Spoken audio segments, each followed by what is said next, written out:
ભરૂચ જિલ્લાના ઝઘડિયા પોલીસ મથક ખાતે ઝઘડિયા વિભાગ મદદનીશ પોલીસ અધિક્ષક અજય કુમાર મીણાના અધ્યક્ષસ્થાને લોક દરબારનો કાર્યક્રમ યોજાયો હતો। ઝઘડિયા પીઆઈ જીઆઈ રાઠોડ દ્વારા કાર્યક્રમની શરૂઆતમાં કાર્યક્રમમાં ઉપસ્થિત સૌને આવકારવામાં આવ્યા હતા। લોક દરબારમાં ઝઘડિયા સહિત આસપાસના ગામોના અગ્રણીઓ ઉપસ્થિત રહ્યા હતા। લોક દરબારમાં વિવિધ પ્રશ્નો અને સમસ્યાઓની રજૂઆતો કરવામાં આવી, જેમાં વાહનો દ્વારા રાત્રિ દરમિયાન સફેદ એલઈડી લાઇટોનો ઉપયોગ ગેરકાયદેસર હોવા છતાં ઘણા વાહન ચાલકો પોતાના વાહનોની હેડલાઇટો સફેદ એલઈડી રાખતા હોય તેમના વિરુદ્ધ કાર્યવાહી કરાય તે મુદ્દો પણ ચર્ચાયો હતો। ઉપરાંત તાજેતરમાં ઝઘડિયાના પત્રકાર જયશીલ પટેલ પર એક ગેરકાયદેસર રેત ખનન કરનાર ઇસમે હુમલો કરવાની જે ઘટના બની તેમાં પોલીસ ફરિયાદના 5 દિવસ બાદ પણ આરોપી પોલીસ પકડથી દૂર રહ્યો હોય, તાકીદે તેની ધરપકડ કરવામાં આવે તેમજ આરોપી વિરુદ્ધ અગાઉ પણ સગીરા પર દુષ્કર્મ કરવા સહિત કેટલાક ગુના નોંધાયા હોય। આરોપીનું આ મુજબનો ગુનાહિત ઇતિહાસ જોતા તેના પર પાસા એક્ટ હેઠળ કાર્યવાહી કરવામાં આવે। ઉપરાંત આ ઘટના જ્યાં બની તે રાણીપુરા ગામ નજીકના નર્મદા નદીનો વિસ્તાર પાણીવાળો હોવાથી આ સ્થળે કોઈ લીઝની કાયદેસરની પરવાનગી અપાઈ નથી, છતાં ભૂસ્તર વિભાગના અધિકારીઓ ગેરકાયદેસર રેત ખનનની પ્રવૃત્તિને આડકતરી રીતે પ્રોત્સાહન આપતા હોવાની રજૂઆત પણ અગ્રસ્થાને રહી હતી। વળી પત્રકાર પર હુમલો થયો ત્યારબાદ જે પોલીસ ફરિયાદ નોંધાવવામાં આવી હતી તેમાં હત્યાના પ્રયાસની કલમ ઉમેરાય તેવી રજૂઆત કરવામાં આવી।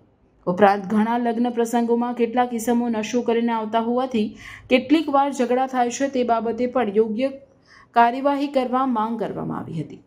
તાલુકામાંથી વહેતી નર્મદા નદીનું આધ્યાત્મિક દ્રષ્ટિએ મોટું મહત્વ છે, તેથી આડેધડ નિયમ વિરુદ્ધ થતા રેત ખનનથી નદીની આધ્યાત્મિક ગરિમાને હાનિ પહોંચતી હોવાથી રેત ખનન ભલે થાય પણ તેમાં જરૂરી નિયમો જાળવવા જોઈએ એવી રજૂઆત પણ આ પ્રસંગે કરવામાં આવી હતી। રજૂઆત માત્ર ને માત્ર એટલી છે સાહેબ કે જે જયશીલભાઈ પર જે હુમલો થયો છે ને જે આરોપી ખરો ને એ આરોપી ગુનાહિત ઇતિહાસ ધરાવે છે અને ગુનાહિત માનસિકતા ધરાવે છે। એનું રીઝન એવું છે સાહેબ કે લગભગ 10 વર્ષ પહેલા 12 વર્ષની સગીરા ઉપર એણે બળાત્કાર કર્યો હતો અને એ બળાત્કારના ગુનાની અંદર અંદાજિત 3 થી વધારે વર્ષ એ સજા કાપીને આવ્યો છે। અત્યારે પણ એ ગુનો ચાલુ છે। તદુપરાંત ખાણ ખનીજના પણ ઘણા ગુના એના પર છે અને ગુનાહિત માનસિકતા એટલા માટે ધરાવે છે સાહેબ કે પોલીસની જે તે સમયે હાજરી હતી, સરકારી કચેરીએ મામલતદારની ટીમ પણ ત્યાં હાજર હતી અને એ અધિકારીઓની હાજરીમાં આવી રીતે જો હુમલો થયો છે તો એ કાયદેસર ગુનાહિત માનસિકતા તો ધરાવે છે, એના પર કાર્યવાહી થાય એ વિનંતી છે। ગ્રામજનો સાથે અમે આપ સુધી રજૂઆત પણ કરી હતી, કલેક્ટરશ્રીને ભૂસ્તરશ્રીને પણ રજૂઆત કરી હતી। બીજા દિવસે જ્યારે અમને ખબર પડી કે આણે ખનન પ્રવૃત્તિ ચાલુ કરવાના પ્રયાસ કર્યા છે તો અમે ગ્રામજનો સાથે ગયા હતા, જવાબદાર અધિકારીઓને પણ ફોન કર્યા હતા। એ દરમિયાન એણે આવીને અધિકારીઓની હાજરીમાં, સર્કલ ઓફિસરશ્રીની હાજરીમાં મારી પર હુમલો કર્યો હતો। મારું ગળું દબાવી રાખેલું અને 45 થી 60 સેકન્ડ સુધી મને એ રીતે પકડી રાખેલો, પછી સાથેના લોકોએ મને છોડવો હતો। સાહેબ, મારી રજૂઆત આપશ્રીને એવી છે કે આ ભૂસ્તર ખાતાવાળા આવા લોકોને પ્રોત્સાહન આપે છે કે એણે આટલું બધું અહીં એસ્ટાબ્લિશ કર્યું છતાં આ લોકોએ કંઈક એક્શન નથી લીધા। અને બીજી માંગણી એવી કે સાહેબ, મારી પર જે હુમલો થયો એમાં હુમલાના પ્રયાસની કલમ ઉમેરવામાં આવે, એફઆઈઆર થઈ છે અને એનો ગુનાહિત ઇતિહાસ છે તો પાસા હેઠળ એના અટકાયત થાય એવી મારી માંગણી છે। બીજી એક સાહેબ રજૂઆત નથી, ફરિયાદ પણ નથી, પણ એક આપના ધ્યાન એક વાત લાવું।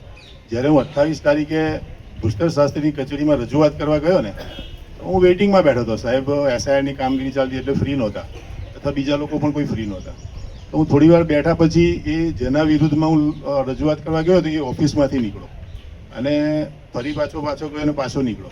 તો મને એવું થયું કે છેલ્લા 2 વર્ષથી 3 વર્ષથી મને લાગે છે એણે કોઈ લીગલી કામ નથી કર્યું આ બાબતનું, છતાં પણ આવા અધિકારીઓ એમને બેસાડે છે, એટલે બહુ ગંભીર બાબત કહેવાય સાહેબ કે જે કોઈ સરકારની રોયલ્ટી ચોરી કરે છે, આવકની વાત તો સાઈડ પર રહી સાહેબ, એનું તમે તપાસ કરજો સાહેબ, એની કોઈ પણ લીગલી એની લીઝ નથી, છતાં પણ આવી ઓફિસોમાં આવન જવાન આવા માથાભારે લોકો કરે તો હું તો પત્રકાર છું, ઠીક છે, હું તો જઉં છું, બાકી સામાન્ય લોકો ત્યાંથી જ ડરી જાય કે આ લોકોના આમની સાથે સારા સંબંધ છે। ત્યાં એપ્લિકેશન આપી દો, અમે આના કાં તો તમે ડાયરેક્ટ ભૂસ્તર શાસ્ત્રીને એપ્લિકેશન કરી દો, 2-3 લોકો જઈને ગામના લોકોને લઈને જાઓ, ભાઈ ત્યાં લીઝ નથી અને એવો ચાલે છે, કાં તો અમારે ત્યાં અરજી કરી દો, અમે ફોરવર્ડ કરી દઈએ। કારણ કે અમે એક્ઝેક્ટલી પતો નથી કે કોણ સા એરિયામાં કોણની લીઝ ચાલે છે, તો આ નક્કી કરવાનું કામ ભૂસ્તર શાસ્ત્રીનો છે। તે પછી તે લોકો કહે છે કે ભાઈ આ એક ઇલીગલ માઇનિંગ ચાલે છે કે આ લોકો ઇલીગલી ત્યાંથી મિટ્ટી રેતી નકાળે છે તો અમારે આ લોકોની એપ્લિકેશન પ્રમાણે આના ઉપર કાર્યવાહી કરીશ, હે ને. એ લોકો તમારી નહીં સાંભળતા હોય, જેઓ તમને રજૂઆત કરી કે ભાઈ આ લોકો કંઈ કનાઇવન્સ છે, તો તમે ઉપરી કચેરી પણ રજૂઆત કરી શકો છો. ત્યાંથી અમે કંઈ નક્કી થઈને આવે કે ભાઈ આ લીઝનો એરિયો નથી, તેમ છતાં આમાં કંઈ ઇલીગલ માઇનિંગ એક્ટિવિટી ચાલે છે, તો અમારે ફરિયાદ દાખલ કરીશ. અગ્રણીઓ દ્વારા લોક દરબારમાં જે રજૂઆતો કરવામાં આવી તે સંદર્ભે મદદનીશ પોલીસ અધિક્ષક અજયકુમાર મીણાએ ઘટતું કરવાની ખાતરી આપી હતી. ઉપરાંત અગ્રણીઓની રજૂઆતમાં ટ્રાફિક સમસ્યા પણ અગ્રસ્થાને રહી હતી. વર્ષ 2024ની સરખામણીએ 2025ના વર્ષ દરમિયાન અકસ્માતોની સંખ્યામાં ઘટાડો થયો હતો એમ નાયબ પોલીસ અધિક્ષકે જણાવ્યું હતું. અંતે કાર્યક્રમને સફળ બનાવવા બદલ ઉપસ્થિત સૌનો આભાર માનવામાં આવ્યો હતો. સાહેબ, મારી તમને એક રિક્વેસ્ટ છે કે હમણાં જે વાલિયા ઝઘડિયાવાળો જે રસ્તો બને છે એની ઉપર ભારે વાહનો માટે થોડી રોક લગાવો સાહેબ, કેમ કે એના લીધે ટ્રાફિક પણ બહુ થાય છે ને ગાડીઓને પણ, એ લોકોની ગાડીઓને પણ નુકસાન થાય છે ને આપણી ગાડીઓને પણ નુકસાન થાય છે. તો ભારે વાહન જે જીઆઈડીસીના જાય છે સાહેબ, એમને કપલસારીથી યા પછી અંકલેશ્વરથી સાગબારા થઈને આવે, એ રીતનું થોડું આયોજન થાય તો સારું રહેશે સાહેબ. આજ રોજ ઝઘડિયા પોલીસ સ્ટેશન ખાતે વાર્ષિક ઇન્સ્પેક્શનનું આયોજન કરવામાં આવ્યો હતો, જેમાં લોક દરબાર અમારે યોજવામાં આવ્યો હતો, જેમાં વિવિધ પ્રકારના જે આપણા સામાજિક પ્રશ્નો છે, આપણા ટ્રાફિકના પ્રશ્નો છે, પોલીસના લગતા અને સોસાયટીના કાંઈ પણ ગેરકાયદેસર કાંઈ પ્રવૃત્તિ ચાલતી હોય જેના લગતા જે પણ કાંઈ પ્રશ્નો હતા આ લોક દરબારમાં સુનાવણી કરવામાં આવી હતી અને આનો ઝડપથી ક્વોલિટી નિકાલ કરવામાં આવે આ બાબત પીઆઈ શ્રીને માહિતી આપવામાં આવી હતી. અને તે પછી આપણે પોલીસ દરબારનું આયોજન પર કરવામાં આવ્યો હતો, જેમાં પોલીસથી લગતા પ્રશ્નો સાંભળવામાં આવ્યા હતા. मैट्रिक्स एकेडमी लेके आ रहा है सबसे बड़ा टैलेंट हंट एग्जाम एमसेट। तो आइए मिलते हैं डीसी सर से जो हमें ये टेस्ट के बारे में ब्रीफ करेंगे।